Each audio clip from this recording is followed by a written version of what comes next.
एक्झाम्समध्ये paper leak होणं किंवा एक्झाम्समध्ये copy करणं या गोष्टींना आता गांभीर्याने घ्यावं लागणार आहे, कारण लोकसभेत आज पेपर फुटीचं विधेयक मांडण्यात आलंय।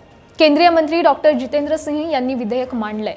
विधेयकानुसार पेपर लीक होणं किंवा कॉपी केसेसमध्ये शिक्षा काय पाहूयात।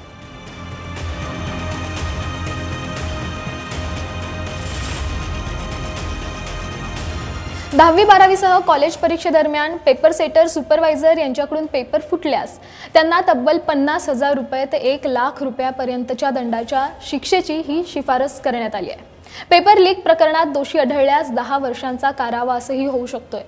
हे विधेयक UPSC, NEET, JEE, railway, banking, NET, medical आणि इंजिनिअरिंग या सगळ्या परीक्षांवर लागू होणार आहे।